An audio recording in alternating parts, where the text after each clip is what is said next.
এবার রেস্তোরাঁয় খাবার খেতে গেলে, অনলাইনে খাবার অর্ডার দিতে গেলে বা যারা ক্যাটারিংয়ের ব্যবসা করছেন তাদের একটু সমস্যা হবে বলতে গেলে সমস্যা আরও বাড়বে। তার কারণ বাণিজ্যিক গ্যাসের সিলিন্ডার প্রায় 1000 টাকা বাড়িয়ে দেওয়া হলো।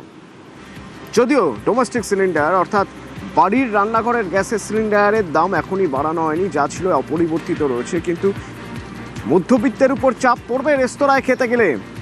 তার কারণ হোটেল রেস্তোরাঁয় যে সিলিন্ডার ব্যবহার করা হয় তার দাম প্রায় 1000 টাকা বাড়ানো হলো। কত টাকা বাড়ানো হলো আমার সঙ্গে অমিত রয়েছে, বলতে পারবেন? দেখো, 994 টাকা দাম বাড়ানো হলো বাণিজ্যিক 30 কেজি গ্যাসের সিলিন্ডারের দাম।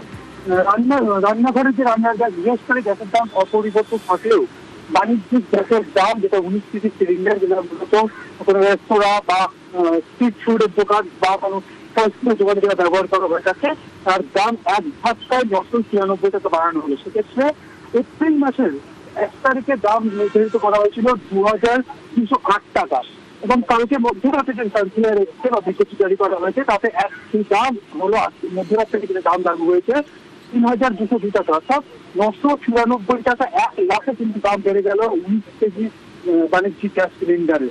সেক্ষেত্রে স্বাভাবিকভাবেই রেস্তোরাঁ বা ফাস্টফুড বা স্ট্রিট ফুডের যে দোকানগুলো রয়েছে সেখানে কিন্তু তার প্রভাব পড়ে। মধ্যবিত্তের রেস্টুরেন্টে খাবার ক্ষেত্রে বা রেস্তোরাঁয় খাবার কেনার ক্ষেত্রে কিন্তু এক্সট্রা মাসুল বা টাকা কিন্তু গুণিত হতে পারে এই দাম বৃদ্ধির ক্ষেত্রে। জানিয়ে রাখবো, যদি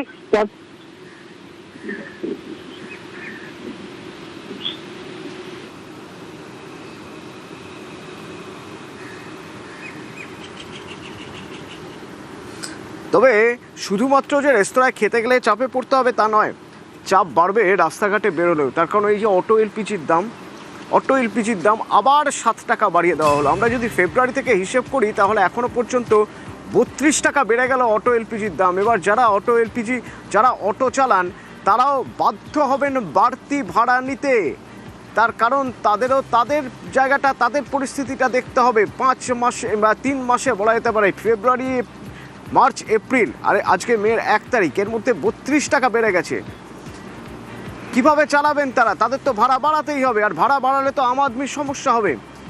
এখন কত টাকা হয়েছে অটো এলপিজির দাম, কত টাকা বাড়লো, এবং অটো যারা চালান তারা কি বলছেন? বিশ্বজিৎ রয়েছেন সরাসরি আমার সঙ্গে। বিশ্বজিৎ, একদমই, অর্থাৎ প্রায় 6 টাকা 44 পয়সা, অর্থাৎ 7 টাকা দাম বেড়ে গেল এক রাতে।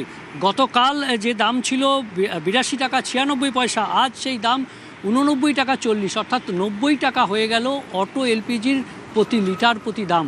আর এই যে দাম মূল্যবৃদ্ধি, এটা গত 3 মাসে 6 বার বেড়েছে। মধ্যপ্রাচ্যে যুদ্ধ হচ্ছে আর তার সরাসরি প্রভাব এখানে পড়েছে। এতদিন পর্যন্ত সেটা ছিল, এবার নির্বাচনের পরে আচমকা আবারও দাম বাড়ল, এবং এই দাম বৃদ্ধিতে কার্যত অটো রুটগুলোতে বেশ কিছু রুটে ভাড়া বাড়েনি এখনও পর্যন্ত, সেই রুটগুলোতেও এবার ভাড়া বাড়াতে কার্যত অটোওয়ালারা বাধ্য হবেন। কাজেই রেস্তোরাঁতে খেতে গেলে যেমন দাম বৃদ্ধি, তেমনি অটো চড়ে বাড়ি থেকে রেস্তোরাঁতে যাওয়ার এবং আসার খরচও এবার বাড়তে চলেছে। সাধারণ নিত্যযাত্রীরা, সাধারণ মানুষ, তারা অটো ব্যবহার করেন প্রতিদিন, প্রতিনিয়ত। কলকাতাবাসীদের তাই এবার নাভিশ্বাস উঠতে চলেছে। যদি অটো ভাড়া প্রতি ট্রিপে 2 টাকা করে দিতে হয়, তাহলে দিনে অন্তত কারো 10 টাকা, কারো 20 টাকা বেশি দিতে হবে বারবার এই অটো চাপার ক্ষেত্রে। অর্থাৎ পরিবহনের একটা বড় অংশ নির্ভর করতে হয় কলকাতায় এই অটোর উপর। শুধু কলকাতা কেন, শহরতলিতেও অটো এলপিজির দাম যদি বাড়ে তাহলে ধরে নিতেই হবে যে সেই চাপটা শুধুমাত্র অটো চালক নয়, সেই চাপটা নিতে হবে আম আদমিকে, যাদের শহরের এ প্রান্ত থেকে ও প্রান্ত যেতে গেলে নিয়মিতভাবে অটোই ভরসা।